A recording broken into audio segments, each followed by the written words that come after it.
Antes que nada, muchas gracias al Colegio de Colposcopía por la invitación para dar esta plática, a la mesa directiva y en especial a la doctora Patricia Limón.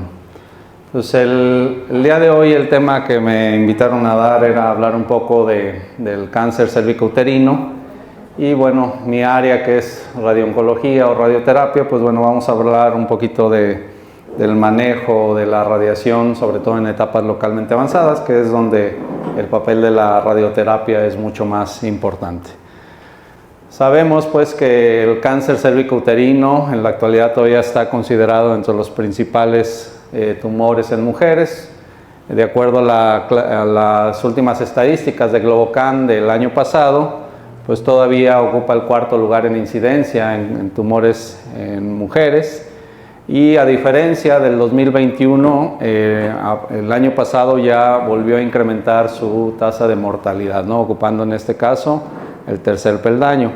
Más o menos se calcula que alrededor, o por año, se detectan alrededor de 660,000 casos y de estos pues prácticamente un poquito más de la mitad van a fallecer, ¿no? Sabemos que pues el cáncer localmente avanzado de cervix pues ocupa un lugar todavía muy importante, sobre todo en países de Latinoamérica, en los cuales pues a pesar de las grandes campañas de detección oportuna, todavía el impacto, por ejemplo, de la vacunación, de la aplicación de las vacunas, pues es algo que todavía no alcanzamos a ver de forma importante. Aquí vemos las tablas, pues prácticamente, como comentábamos, se ocupa el cuarto peldaño, sin embargo en mortalidad pues es la tercera causa. Hablando pues de histología, sabemos que obviamente de acuerdo a la OMS pues hay una clasificación muy importante. Sabemos que las dos principales entidades histológicas pues son los carcinomas epidermoides, de los cuales pues sabemos que estos los clasificamos en muchas familias, el adenocarcinoma igualmente, y podemos clasificar un tercer peldaño. Como que tienes su micrófono apagado, el doctor. A ver. Buenas noches. Buenas noches. ¿Será el micrófono este? Un segundo. No, la barrera es para la grabación de acá. No.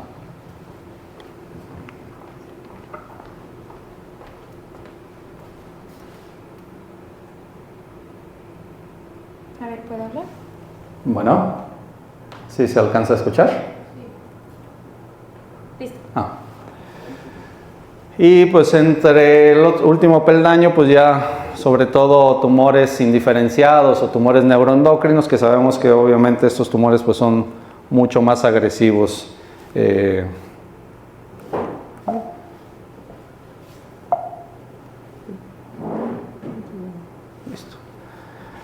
De estos, pues tanto de los adenocarcinomas como las células escamosas, sabemos que la mayoría van a estar asociados a la infección del virus del papiloma, principalmente la estirpe 16 y 18, que sabemos que obviamente la vacuna pues va dirigido a esto.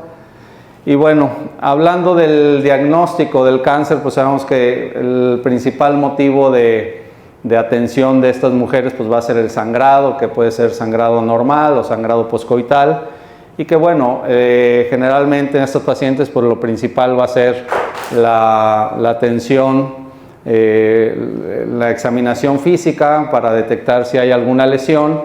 Obviamente son pacientes que necesitamos una citología y una biopsia para determinar pues la histología, y esto nos va a ayudar a la tipificación, ¿no? En la actualidad sabemos que es bien importante el apoyo de estudios de imagen, principalmente la tomografía, que todavía se considera como el estándar, porque sabemos que esta enfermedad principalmente pues son en un estatus socioeconómico bajo, entonces es difícil que la mayoría de los pacientes tengan acceso a algunos estudios como resonancia o PET, que sería lo ideal, ¿no? Ya en países de primer mundo sabemos que todas estas pacientes, la realización de un estudio de resonancia pues nos ayuda a determinar muchísimo mejor la afección tanto regional, local, como la afección a distancia, sobre todo para la tipificación de la afección ganglionar en estos pacientes, que obviamente pues esto nos ayuda a determinar sobre todo el manejo que van a recibir estos pacientes, ¿no? Pues como comentábamos, en los estudios de imagen ideales pues sabemos que estaría la resonancia magnética, que esta pues nos da una diferenciación muy importante de los tejidos blandos de la pelvis y nos va a ayudar sobre todo a diferenciar en estas etapas clínicas avanzadas si la lesión pues ya está afectando parte de las paredes vesicales o parte de la pared rectal, o si hay afección también de los ligamentos parametriales, y con eso pues saber cuál va a ser el abordaje, ¿no? Sin embargo, pues como comentábamos, la tomografía todavía en muchos países sigue siendo el estándar de oro, y esto sobre todo por la disponibilidad, aunque sabemos que va a ser un estudio mucho menos sensible, sobre todo para ver la afección local. El PET, pues en la actualidad ya la disponibilidad es un poquito mayor. Sin embargo, pues todavía sabemos el costo en la actualidad del PET pues es bastante alto, y muchas pacientes, sobre todo a nivel de las instituciones públicas, pues es difícil que las pacientes tengan acceso a la realización del PET, pero bueno, sabemos que el PET, sobre todo en países de primer mundo, está recomendado para la etapificación de los niveles ganglionares, ¿no? En algunos lugares se utiliza la tomografía abdominopélvica contrastada para ver si hay, y en ocasiones pues ver o someterlas a biopsias abiertas para determinar si hay positividad o no de los ganglios, ¿no? Algo que con un estudio del PET pues nos estaríamos evitando. Sabemos pues obviamente para poder definir el manejo en estos pacientes pues es prioritario la etapificación. Ha habido cambios en la etapificación de la FIGO y sobre todo de la AJCC. Sin embargo, estos cambios pues prácticamente no han sido tan importantes, por ejemplo, como en cáncer de endometrio. Acá prácticamente lo que se agregó en la última clasificación de la AJCC pues es la diferenciación de aquellos tumores en etapa 1B, que antes solo los clasificamos en 1B1 y 1B2, y en la actualidad pues ya los etapificamos hasta 1B3, diferenciando sobre todo aquellos tumores pues un poquito más pequeños. Y a partir de 1B3, que ya sabemos que son tumores que son mayores de 4 centímetros con afección solamente local, pues a partir de aquí consideramos la enfermedad localmente avanzada, ¿no? Prácticamente en etapas 2 no hubo mayor diferenciación, es simplemente la extensión directa. En etapas 3 pues sabemos que es cuando ya tenemos sobre todo afección ganglionar o cuando ya hay una extensión al tercio inferior de la vagina. Y en etapas 4, que bueno, a diferencia de otras entidades, en cáncer cervicouterino clasificamos como A y B, de acuerdo si es una afección regional a órganos como recto y vejiga, o cuando ya tenemos enfermedad de distancia, ¿no? Entonces, a partir de estas clasificaciones, pues podemos definir cuál va a ser el manejo, el cáncer cervicouterino localmente avanzado, ¿no?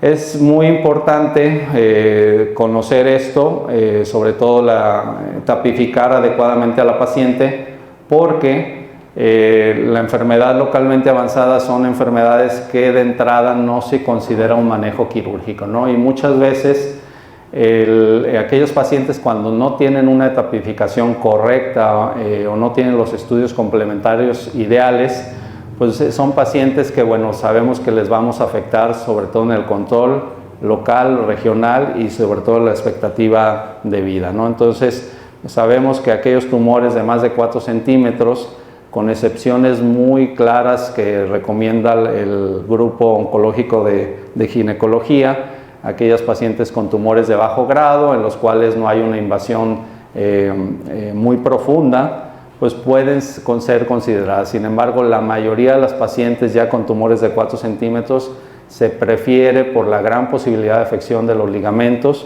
pues no ir a una cirugía, que simplemente la posibilidad de incrementar las tasas de recurrencia regional pues va a ser mucho mayor, ¿no?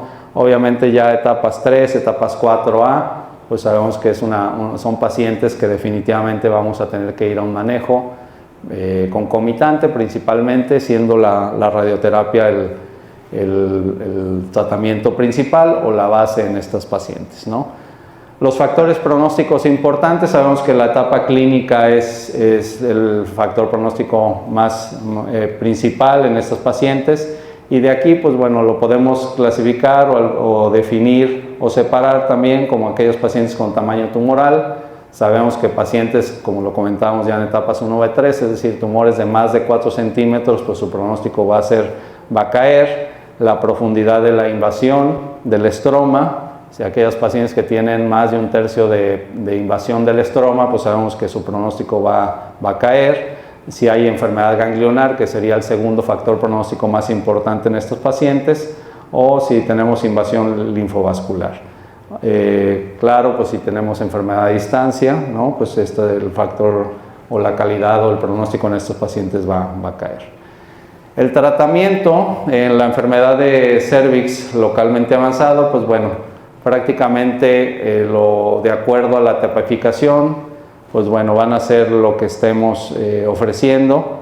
Sabemos que etapas iniciales, pues bueno, el tratamiento principal o primordial pues es la cirugía, que bueno, si son etapas muy tempranas, pues la conización pudiera ser un tratamiento ideal. Y hablando específicamente de enfermedad localmente avanzada, pues sabemos que el ideal es el tratamiento con quimio-radio, ¿no? Y esto prácticamente se ha definido a finales de los 90, principios de los 2000, pues ya los tratamientos o la concomitancia se definió como el estándar de oro en este grupo de pacientes. Hay muchos estudios, los más importantes pues son los del grupo oncológico de ginecología, que viene siendo el 85, el 120, el 123, en los cuales pues bueno, principalmente como el estudio de Whitney, en el cual pues se comparaba el uso de radioterapia concomitante a quimioterapia con 2 esquemas, en los cuales pues se comparaba el fluoracilo solo, que en aquel entonces se utilizaba para muchas entidades oncológicas, y se agregó como en un segundo grupo el cisplatino, ¿no? Ambos grupos en estos brazos pues eran muy semejantes, y este estudio pues lo que nos demuestra es que prácticamente aquellos pacientes que recibían platino, pues su expectativa de vida tanto en supervivencia libre de enfermedad, que es esta tabla, como en supervivencia global, que es esta, pues en ambas había una diferencia significativa, ¿no? Entonces a partir de aquí se vio que el platino otorgaba un importante beneficio al agregarlo a la radioterapia de forma concomitante. Está también el estudio de Morris, que es el RTOG 9001, en el cual prácticamente lo que se intentaba era disminuir la extensión de los campos de radioterapia. Antes, sobre todo en enfermedad localmente avanzada, se acostumbraba a utilizar técnicas que les llamamos de pala, es decir, aquellas técnicas en las cuales no nomás incluíamos la pelvis o el tumor primario con todas sus extensiones directas y los niveles ganglionares pélvicos, sino que nos extendíamos pues a los niveles paraórticos, ¿no? Entonces con el advenimiento de la concomitancia lo que se quiso comparar pues es ver si el radiar paraórticos con estos pacientes o simplemente dar radiación a la zona pélvica con platino, pues habría una diferencia, ¿no? Entonces igualmente pues la tabla en ambos grupos es muy semejante. Las etapas clínicas pues sabemos que es localmente avanzado. Y también lo que se demuestra con este estudio, en aquel entonces pues vemos que la concomitancia, sobre todo con base en platinos, pues tenía una supervivencia mucho mejor, mucho más alta comparada con aquellos pacientes que iban solo a radioterapia con campos extendidos, ¿no? Y bueno, en esta tabla lo que les quería demostrar pues bueno, son los estudios principales, que básicamente son lo que ha dado pie al manejo en la actualidad. Realmente de los estudios de Whitney que veíamos, el estudio del GOG del 120 y 123, en los cuales se comparaban diferentes esquemas con la administración de platino semanal, pues se vio que estos esquemas que incluían alguna otra molécula como hidroxiurea o fluoracilo, pues sus toxicidades eran mayor, y cuando los comparamos, por ejemplo, con platino semanal, veíamos que la supervivencia global no tenía diferencia, ¿no? El estudio de Morris que veíamos y los estudios en los cuales, por ejemplo, el de Swog, que aquí se demostró cuáles eran los factores pronósticos principales en aquellos pacientes con enfermedad de cervix localmente avanzada que iban a manejo quirúrgico inicial, y se veía que aquellos pacientes que tenían tumores de más de 4 centímetros con invasión linfovascular, afección de más de un tercio del estroma, pues eran pacientes que se beneficiaban del tratamiento con radiación, y aquellos pacientes que tenían márgenes positivos,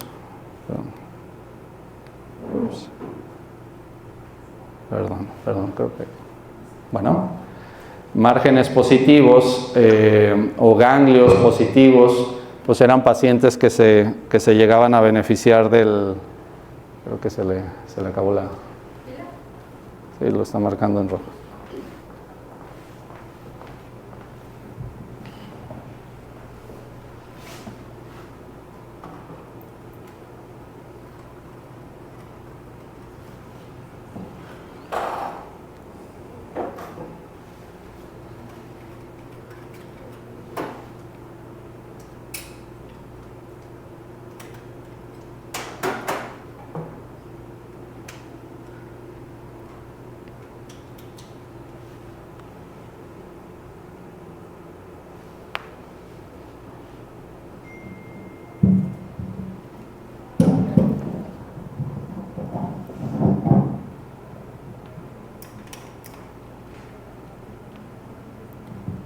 Gracias. Entonces, comentábamos pues aquellas pacientes que recibían el tratamiento, y sobre todo aquellas que se recomendaba en la adyuvancia agregar la concomitancia o el platino, pues aquellas pacientes, como comentábamos, con márgenes positivos o con enfermedad ganglionar principalmente. Es el conglomerado, sobre todo viendo supervivencia de estos estudios en los cuales se incluía la concomitancia, pues vemos que prácticamente la expectativa de vida no ha cambiado en estos diferentes estudios, y el agregar la concomitancia en esta enfermedad localmente avanzada junto con la radiación, pues nos ayuda a tener expectativas de sobrevida a 5 años alrededor del 50 a 60% en este grupo de pacientes. Entonces, la concomitancia pues es algo que nos ayuda a mejorar la supervivencia, como comentábamos, pues nos va a ayudar obviamente a disminuir las recurrencias tanto locales o regionales como a distancia, y como lo demostraron estos estudios, en aquel entonces pues el platino sigue siendo la droga ideal, y esto prácticamente no ha cambiado, como lo vamos a ver ahorita. A pesar de que ya hay terapias nuevas, pues el platino sigue siendo la base en ellas, ¿no? Algunas pacientes que sabemos que pudieran llegar a tener daño renal, sobre todo pacientes con enfermedades 4A, que a veces tienen afección ahí de los ureteres y que ya tienen falla renal, pues sabemos que el platino no es una opción en ellas, pero bueno, tenemos el carboplatino como una alternativa. Sí, comparando la efectividad de la concomitancia con platino o carboplatino, sabemos que sí hay una leve reducción, sin embargo sí sigue siendo la mejor alternativa en estas pacientes. Algo bien importante en radioterapia, sobre todo en este grupo de pacientes en enfermedad localmente avanzada, es que la radioterapia la debemos terminar o debemos completar el ciclo de radioterapia entre 7 a 8 semanas, ¿no? Es decir, alrededor de 56 días, y hablando del ciclo completo que vamos a ver ahorita, tanto radiación externa como braquiterapia, ¿no? Entonces es bien importante el completar esto. Está demostrado que pasar más de 56 días de la aplicación de la radioterapia en ambas modalidades, pues vamos a tener una pérdida por día de alrededor de 0.5 a 1% en el control local de la enfermedad. Entonces es muy importante lograr esto, ¿no? Sabemos que en instituciones públicas pues sí es un poquito complicado, ya sea a veces por la cuestión de fármacos, que generalmente no es el problema, sino en radiación, ¿no? Radioterapia, pues nosotros dependemos completamente de los equipos, y generalmente pues bueno, la cantidad de pacientes sobrepasa a los servicios de radioterapia, y normalmente pues las pacientes tardan mucho en iniciar, o en ocasiones pues hay retrasos durante el tratamiento y es difícil lograr este tiempo ideal, ¿no? Sin embargo, bueno, es algo que generalmente en estas instituciones pues se busca, ¿no?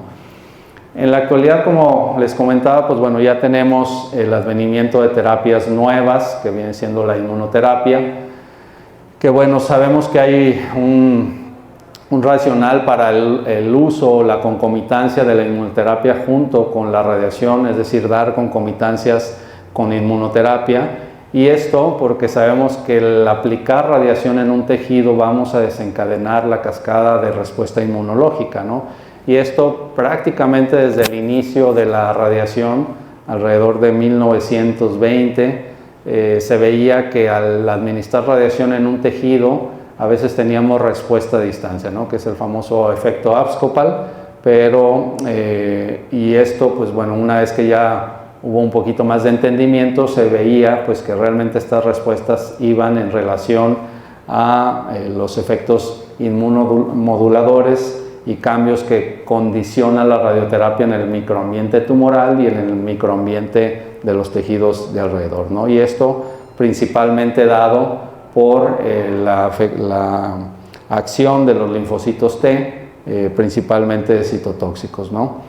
Entonces, esto nos va a condicionar por un incremento en algunas proteínas de respuesta, como viene siendo PD1 o PDL1, que en cáncer de cervix es, digamos, la diana principal, sobre todo en la aplicación de inmunoterapia.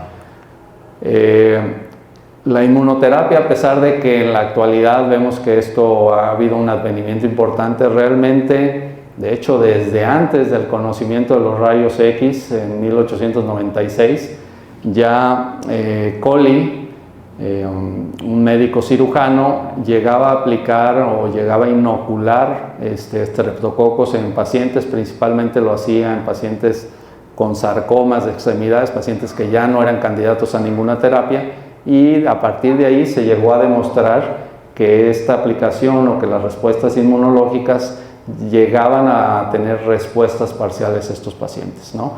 Y bueno,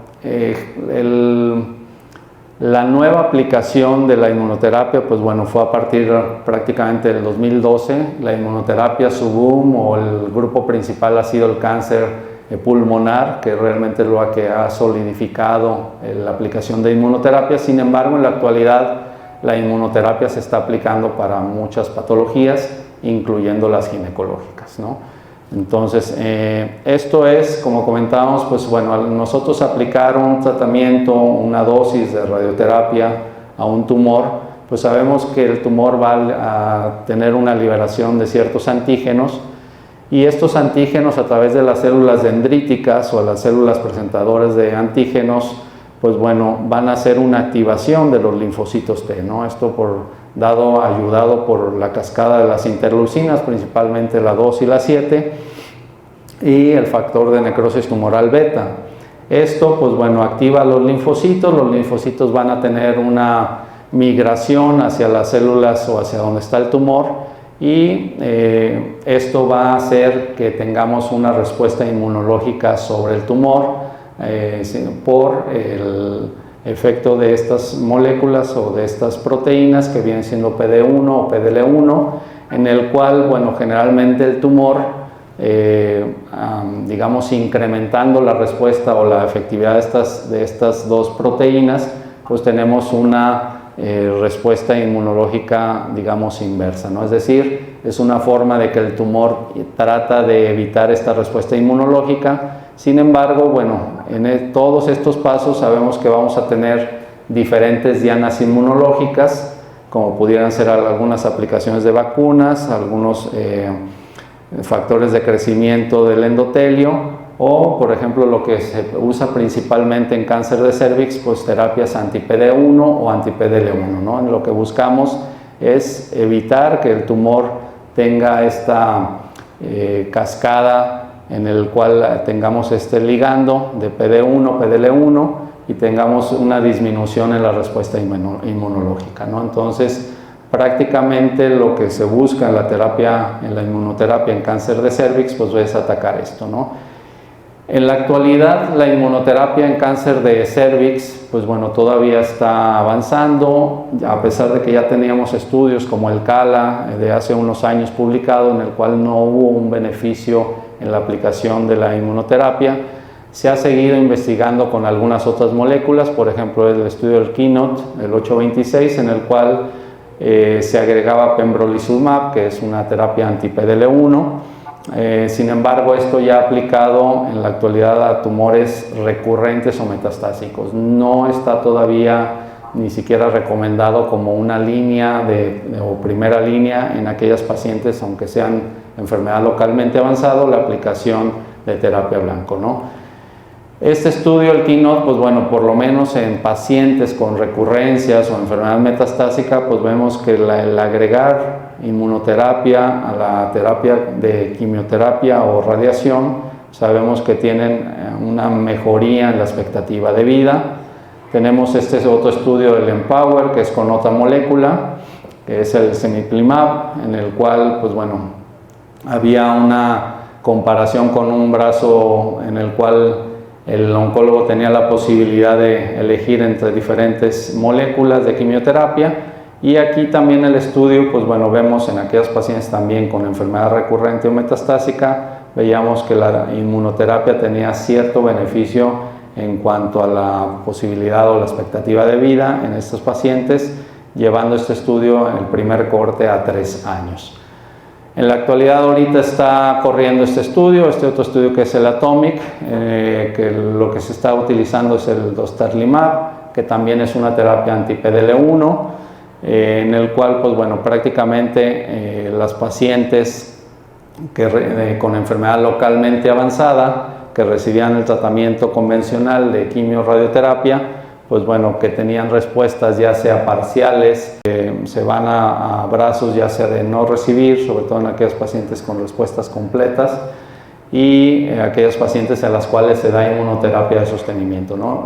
Lo que se busca en este estudio es pues ver la enfermedad libre de progresión, y bueno, el primer corte está esperado que salga el siguiente año para ver si va a haber algún beneficio en cuanto a la aplicación de inmunoterapia, ¿no? Entonces, inmunoterapia combinado con radiación, pues es algo que en la actualidad en algunas otras entidades ya se aplica, y su beneficio es importante, sobre todo en pulmón o en tumores de cabeza y cuello. Y en cervix, pues es algo que probablemente todavía falte, hay que recorrer un poquito más de investigación. La aplicación de inmunoterapia en tumores ginecológicos tardó, a diferencia de los tumores pulmonares o de cabeza y cuello. Entonces esto va a dar pie que probablemente en unos 5 o 8 años tengamos un poco más de información y nos digan si ya lo podemos utilizar como manejo estándar de segunda línea o probablemente como un agregado a la quimioterapia como un tratamiento de primera línea, ¿no? Buscando el beneficio pues de los efectos inmunomoduladores que ocasiona la radioterapia, ¿no? Radioterapia como tal, pues bueno, es algo que también ha tenido una evolución impresionante, sobre todo probablemente en los últimos 25 años. Esto mucho gracias a la aplicación de todos los avances que ha habido en los sistemas de computación.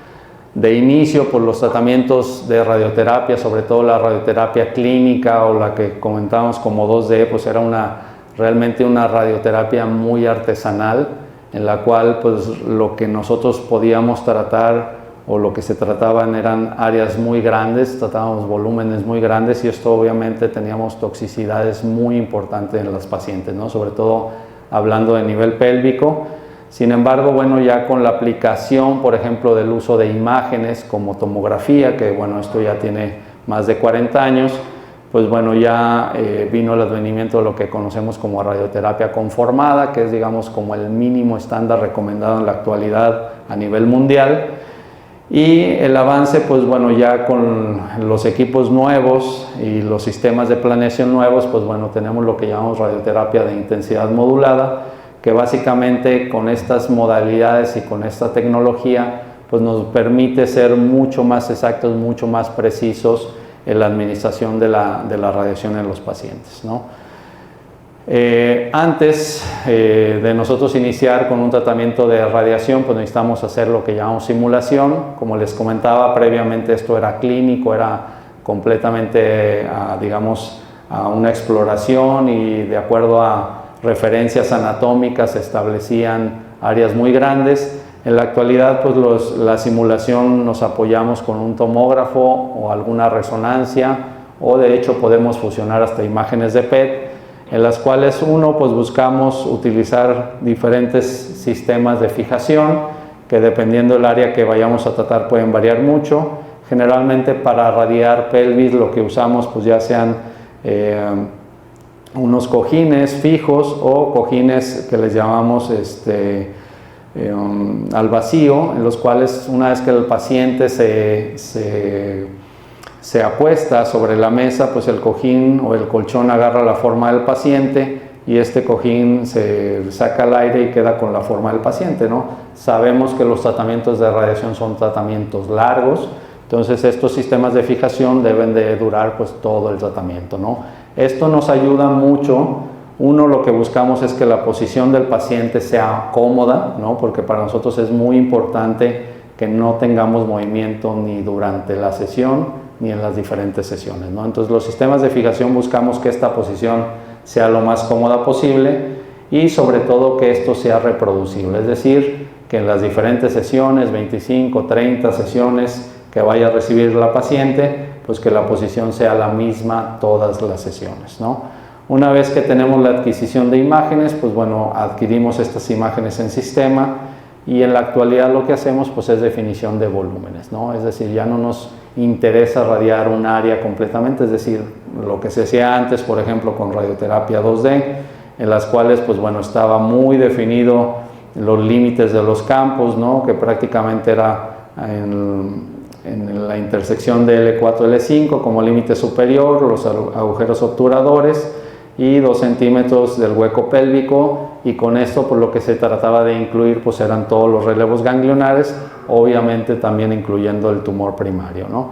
Sin embargo, sabemos que muchas veces pues la enfermedad llega a ser más extensa que esto, anatómicamente también las pacientes son diferentes, entonces esto pues daba pie a veces a que no cubriéramos adecuadamente lo que nosotros estamos buscando, ¿no? Entonces ya con las imágenes, con la ayuda de una tomografía o una resonancia, pues esto nos evitamos dejar, por ejemplo en este caso, enfermedad fuera del campo, donde es muy probable que la paciente vaya a tener una recurrencia a ese nivel, y que pensando, por ejemplo, en una paciente que recibe un curso completo y tenemos una recurrencia en el límite de campo, pues es difícil que nosotros podamos ofrecer más radiación sin tener unos niveles de toxicidad importante, ¿no? Entonces en la actualidad pues ya tenemos guías pues bien definidas, estas de hecho desde hace 10 años, sobre todo en cáncer de cervix, en los cuales pues bueno, se establecen ciertos volúmenes de tratamiento, que es básicamente el GTB, que nosotros lo conocemos como el tumor primario,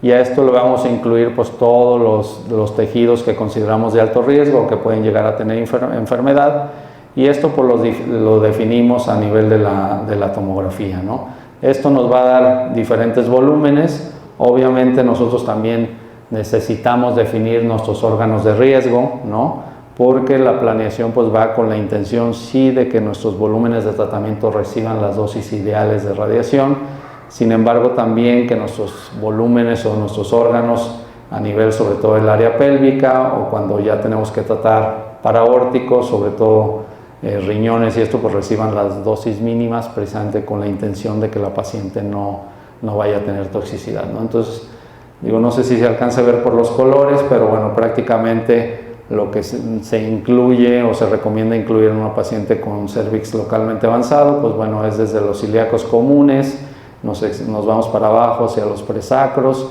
ilíacos internos, externos, y pues el volumen primario, que bueno, aquí es en una paciente operada. Aquí tenemos el volumen del lecho quirúrgico y abajo los niveles ganglionares de los obturadores, ¿no?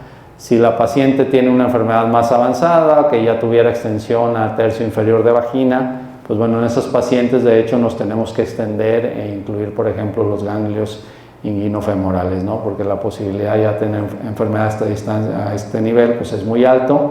Si tenemos la posibilidad de contar con un PET pretratamiento, pues esto nos va a ayudar a nosotros mucho, ¿no? Entonces es básicamente lo que en la actualidad estamos haciendo con radiación. Las dosis, pues bueno, esto también cambia un poco. Las dosis de radiación, pues bueno, las recomendadas más o menos para un tratamiento radical con radioterapia externa van entre 45 a 50 grays, que es muy semejante en aquellas pacientes posquirúrgicas. Generalmente en ellas pues nos quedamos con una dosis baja, sobre todo si es una paciente que queda libre, digamos, de enfermedad y el tratamiento es solo por factores pronósticos. y lo que utilizamos es lo que nosotros llamamos un fraccionamiento convencional, que es lo ideal en estas mujeres. Generalmente se administra de 1.8 a 2 grays por día, que utilizando estas dosis, lo que les comentaba, vamos entre 25 a 30 sesiones aproximadamente. Sin embargo, estas dosis es, digamos, para un tratamiento estándar. Si la paciente tiene una enfermedad tumoral muy grande y que al término de este ciclo no tenemos una respuesta ideal, podemos dar un boost, es decir, un incremento al tumor residual que lo podemos llevar hasta 60 o 63 grays con la intención de tener esa reducción, porque cuando tienen un residual muy grande, pues no podemos continuar con la segunda parte del tratamiento, que sería la braquiterapia, ¿no? Entonces, la intención del tratamiento inicial en mujeres localmente avanzado, pues es tener una citorreducción muy importante que nos permita poder aplicar la braquiterapia y dar el tratamiento, ¿no?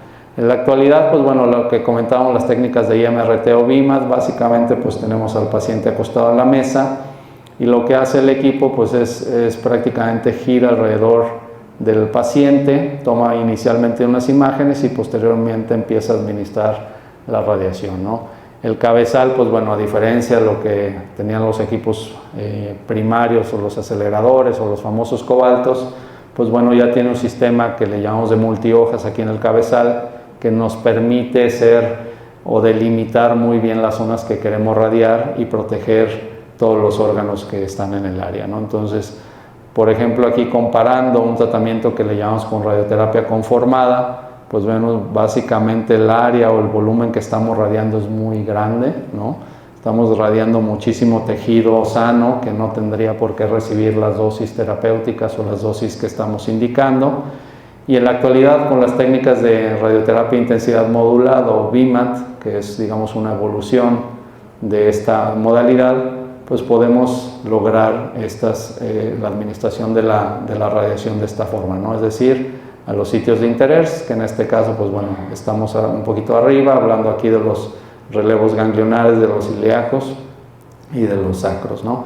Entonces, esto nos ha ayudado mucho, sobre todo a mejorar el control de la radiación en las pacientes y sobre todo la calidad de vida, ¿no? Antiguamente con técnicas 2D la posibilidad de secuelas de una proctitis, de una cistitis grado 3, grado 4 de forma crónica pues era muy severa.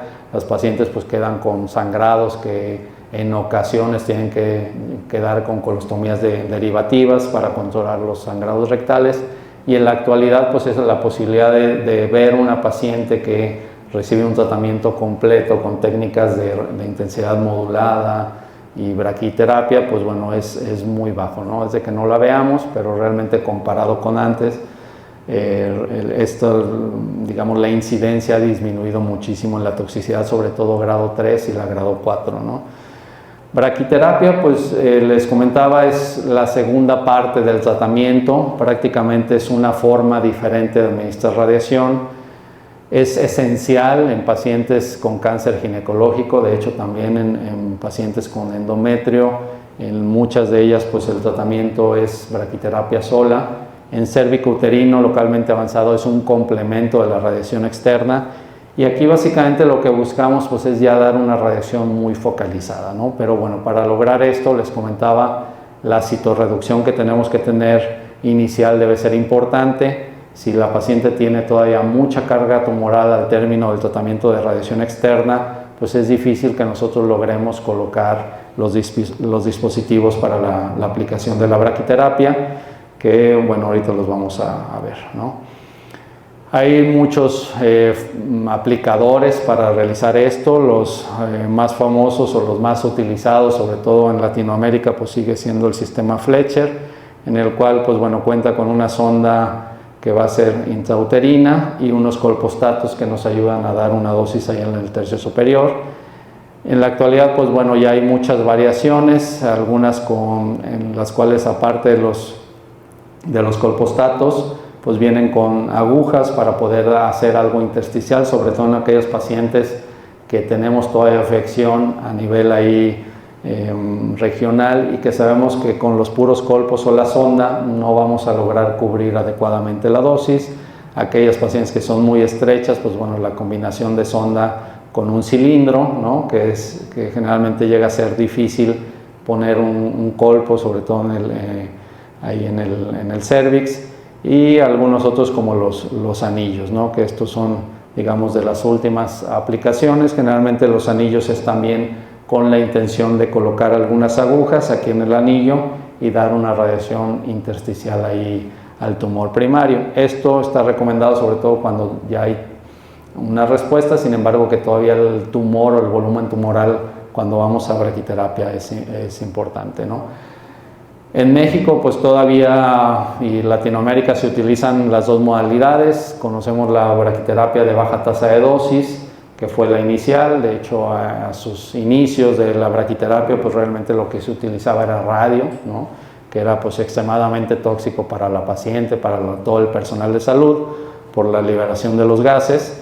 En la actualidad pues bueno, ya se utiliza generalmente cesio, ¿no? y los dividimos así, pues es de acuerdo a la dosis que administra el radioisótopo, ¿no? de acuerdo a la tasa, ¿no? Generalmente en baja tasa de dosis, pues la paciente ya no se utiliza tanto porque la paciente tiene, una vez que hacemos la aplicación de los dispositivos o aplicadores, la paciente tiene que estar acostada y tiene que estar acostada normalmente de 48, 96 horas o en ocasiones más, ¿no? para lograr la dosis indicada.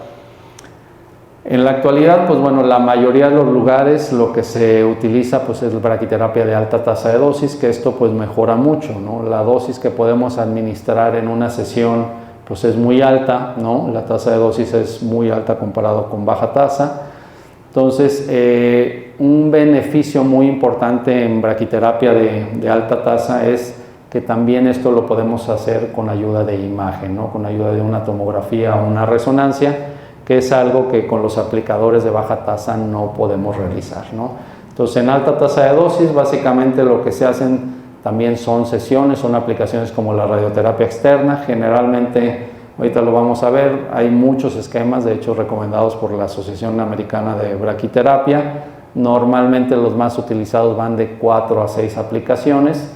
Estas aplicaciones las damos, digamos, una vez al día y generalmente se recomienda 2 aplicaciones por semana, ¿no? Entonces, generalmente en 2, máximo 3 semanas estamos completando el tratamiento, y la gran ventaja para la paciente es que es un tratamiento ambulatorio, ¿no?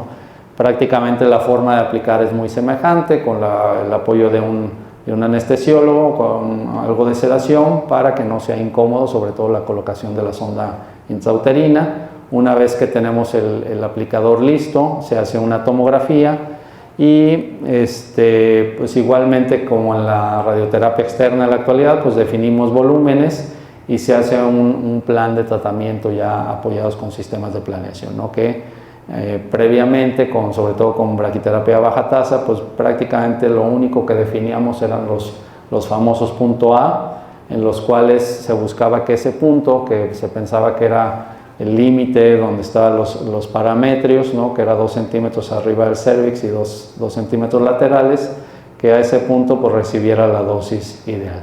Sin embargo, volvemos a lo mismo, sabemos que no todas las pacientes anatómicamente son iguales, no todas van a tener la misma carga tumoral residual.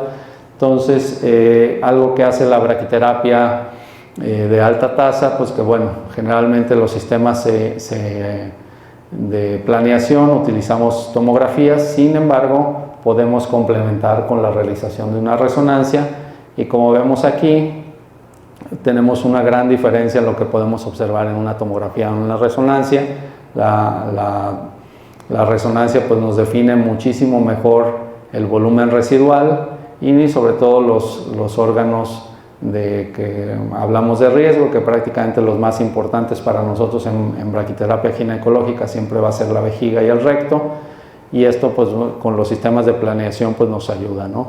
Algo que a lo mejor en una tomografía pudiéramos considerar como parte o tumor residual, pues una resonancia pues nos ayuda a definir que esto no es así, ¿no? Entonces, lo que se busca con la ayuda de las imágenes pues es definir un volumen, y con el sistema de planeación pues lograr esto, ¿no? Es decir, no todos los tumores van a ser simétricos, ¿no? Como se pensaba en la braquiterapia de baja tasa, podemos tener tumores cargados más hacia un lado a otro, tumores que todavía se extiendan un poquito más bajo o tumores que tengan afección más arriba del cérvix, ¿no? Entonces, con los sistemas de planeación pues logramos estas curvas, ¿no? Que como vemos, a diferencia de la radiación externa, pues nos permite ser muy focalizados y pues obviamente la toxicidad que va a tener la paciente es mucho menor. Comentábamos por la gran ventaja, sobre todo de braquiterapia de alta tasa, es que la paciente llega, recibe su tratamiento y probablemente en hora y media, 2 horas, pues ya pueda retirarse a su casa, ¿no? Ha habido estudios en los cuales pues, se ha tratado de hacer el comparativo, de ver si podemos lograr toda la dosis de radiación con radioterapia externa, a diferencia o sin agregar la braquiterapia. Sin embargo, realmente todavía no se ha lograr este beneficio. La toxicidad de la radiación externa, aunque contemos con BIMAD o técnicas como SBRT, que ya es dar dosis muy alta por una sesión, pues no se compara con la aplicación de la braquiterapia, ¿no? La braquiterapia sigue siendo una herramienta muy importante, sobre todo en cáncer ginecológico. Igualmente, como en radioterapia externa, pues nosotros vamos a definir ciertos volúmenes y pues bueno, vamos a administrar las dosis. Les comentaba, de acuerdo a la Sociedad Americana de Braquiterapia, realmente podemos utilizar diferentes esquemas. Como lo vemos, pues comparado con una dosis de radiación externa, la dosis que brindamos en braquiterapia es mucho más alta. Y lo que buscamos en tumores localmente avanzados, pues es lograr tener dosis biológicas equivalentes en el tumor arriba de 80 grays, que generalmente pueden ir de hasta 85 o 90, dependiendo el volumen residual. Entonces, para concluir, pues bueno, sabemos que en cáncer de cervix localmente avanzado, como lo vemos por la radiación, es primordial, ¿no? Es la base, es el pivote en el tratamiento de nuestros pacientes.